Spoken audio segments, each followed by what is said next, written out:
आणि पोलीस केस करू तिथलं दादा तिथं सरकार दवाखान्यात तिथं निघालं नाही 15 मिनिट डॉक्टरला बोलवायला तर 15 कंपाऊंडर सुद्धा तिथं जागेवर उपलब्ध नव्हता. पुन्हा आम्ही आरडवलो सगळे ज्यावेळेस त्यांच्या घराकडे तिथं राहिलं क्वार्टरला हका मारले त्यावेळेस पळत आले तर ऑक्सिजनचं सुद्धा काही म्हणजे ऑक्सिजनला सुद्धा तिथं काही ठिकाणी नव्हतं. नळी तुटलेली कुठं काही असं आणि कशावर आणलं तिकडनं येताना ॲम्ब्युलन्स आणलं पुन्हा तिथली ॲम्ब्युलन्स घेतली. काय नाव आहे तुमचं? मी पटकेश्वर पवार. काय झाले पुढे? तिने रात्रीच काय काय नेमकी कशी? अतिवृष्टीला अतिवृष्टीला सगळे त्यांचं शेत आहे ते तळ्याच्या कडेला आहे. त्याच्या पाण्यामध्ये गेलेलं आहे सगळं त्यांचं. त्यांनी कालच बोललं सरपंच आहे आमच्या त्यांच्याकडून पेरणीसाठी ते पैसे घेतलेले होते. तर ती असं 2 दिवस म्हणत होते मला देणं झालंय असं. त्या देण्याच्या बाहेर कसं पडू असं त्यांचं म्हणणं येत होतं. मी सकाळी त्याला अर्धा तास समजवतो. काय केलं मग आता? हां काय केलं त्यांनी? काय केलं त्यांनी? वीस घेऊन आत्महत्या केली. काय मागणी काय तुमची? नातेवाईकांची मागणी काय? तात्काळ कारवाई झाली कुणावर कारवाई करणार? शासनावर शासनानं लक्ष दिलं पाहिजे. आता इथं शासन लक्ष देणार आहे ना. त्या कुटुंबाला आणि विशेष म्हणजे कधी पिकावर देणं द्यायचं होतं. काल सकाळी 9 वाजताच माझी त्यांची भेट झाली आणि ह्या वर्षीच्या पिकावर द्यायचं होतं पण त्या त्यांनी सगळा कार्यक्रम केला. सकाळी 9 वाजता माझं काल बोलणं झालं. मला नाही आता हे देणं झालं. आता ही पावसानंतर असं केलं उत्पन्नाची सगळी वाट लावली. देणं कशाने देऊ मी त्यांना एक अर्धा तास समज दिली किंवा त्याच्यानंतर देणं होईल काय काळजी करू नका. संध्याकाळी त्यांनी गावातले सगळे कुटुंब 5 माणसाचं कुटुंब आहे. शेती 3 एकर शेती 4 एकर शेती नदीकाठची आहे का गावातली? नदी आणि तळ्याच्याकडे नुकसानमध्येच आहे.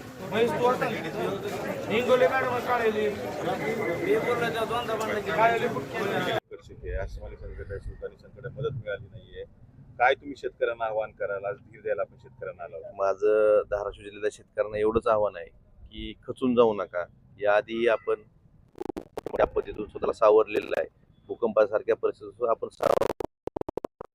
पाचवीला पद्धतीला या वर्षी पुरामुळे आपलं सगळं शेत वाहून गेले. परंतु आत्महत्यासारखा दुर्दैवी निर्णय कुठल्याही शेतकऱ्याने घेऊ नये. आपण सरकारशी भांडू, त्यांच्याशी लढू, आपला हक्क मिळवून घेऊ, जास्तीत जास्त मदत मिळवून घेऊ. परंतु आत्महत्येसारखा दुर्दैवी निर्णय घेऊन आपल्या घरातील जी व्यक्ती आहेत त्यांना अनाथ करू नका. हीच विनंती आपल्या माध्यमातून मला धाराशिव जिल्ह्यात सर्व शेतकऱ्यांना करायची आहे. आणि काल जो प्रकार वाकरवाडीच्या एका शेतकऱ्याच्या बाबतीत त्यांनी विषप्राशन केल्यानंतर 108ला त्या ठिकाणी कॉल दिला गेला आहे.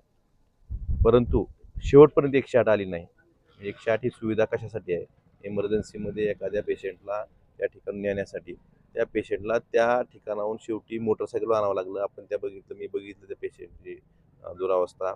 पायाला त्यांच्या म्हणजे खरडून आल्यामुळे पायाला सुद्धा जखमा झालेल्या आहेत.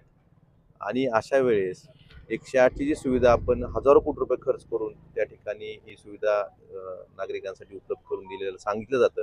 परंतु ज्यावेळेस खरंच एखाद्याला इमर्जन्सी असते त्यावेळेस 108 मिळत नाही. हे त्याचं उदाहरण आहे. आणि शेवटपर्यंत 108 आले नाही. शेवटी त्यांना दुसऱ्या रुग्णवाहिकेतनं या ठिकाणी धाराशिवला आणावं लागलं. आणि PSCमध्ये सुद्धा ज्या ठिकाणी डॉक्टरांनी दिरंगाई केली, रुग्णांच्या नातेवाईकांची आरेरावी झाली, अशा वेळेस डॉक्टरांनी सुद्धा व्यवस्थित बोलणं, व्यवस्थित त्यांना उपचार करणं आणि वेळेवर उपचार करणं हे अपेक्षित असताना वेळेवर उपचार न मिळणं, नातेवाईकांची आरेरावी करणं आणि 108 शेवटपर्यंत न येणं, ह्या आरोग्य सेवेतल्या ज्या त्रुटी आहेत ह्या सुद्धा सुधारणं गरजेचं आहे. आणि ह्याबाबत सुद्धा मी वरिष्ठांना बोललेलो आहे. यात जे दोषी असतील त्यांच्यावर सुद्धा कारवाई झाली पाहिजे. कारण जर उपचार मिळाला असता तर कदाचित त्या शेतकऱ्याचा जीव वाचू शकला असता. आणि ह्या दिरंगाईमुळं ह्या शेतकऱ्याचा जीव गेलेला आहे. शासनाच्या अनास्थेमुळं पूर परिस्थिती अद्यापपर्यंत मदत मिळाली नाही. यात पूर पंचनामे, निकष, केंद्राकडे प्रस्ताव पाठवायचं ह्या गोष्टीतच सरकार अजून अडकलेलं आहे. आतापर्यंत शेतकऱ्यांना काही तातडीची मदत मिळाली असती तर शेतकऱ्यांनी असे निर्णय घेतले नसते. माझी शासनाला विनंती आहे की लवकरात लवकर भरीव अशी मदत शेतकऱ्यांना द्यावी. आणि कर्जमाफी जो विषय आहे शेतकऱ्यांचा, ह्या प्रश्न कर्जमाफीशिवाय सुटणार नाही किती मदत दिली तरी. कर्जमाफीचा निर्णय सुद्धा लवकरात लवकर दिवाळीच्या आधी घेऊन शेतकऱ्यांना नवीन कर्ज कसं उपलब्ध होईल यासाठी सुद्धा शासनाने प्रयत्न करावे. हे जो एवढंच मला या प्रसंगी सांगायचं. बँकांकडून वसुली सुरू आहे आणि भरीव मदत मागतात. किती मदत अपेक्षित आहे? पंजाब सारखं राज्य जर 50,000 रुपये हेक्टर देऊ शकत असेल तर महाराष्ट्रासारखं प्रगत राज्य त्यापेक्षा जास्त मदत द्यायला पाहिजे. कमीत कमी तेवढी तरी मदत शेतकऱ्यांना दिली तर शेतकरी कमीत कमी त्याचं व्यवस्थित आता शेतात जी घाण झालेली आहे, हे चिखल झालेला आहे, व्यवस्थित करून रबीची पेरणी करू शकेल. मुख्यमंत्री देवेंद्र फडणवीस विरोधी पक्ष होता असताना त्यांनी ओला दुष्काळ जाहीर केला असं मागणी केली. आता ते म्हणतात तो डिक्शनरीमध्ये शब्दच नाही.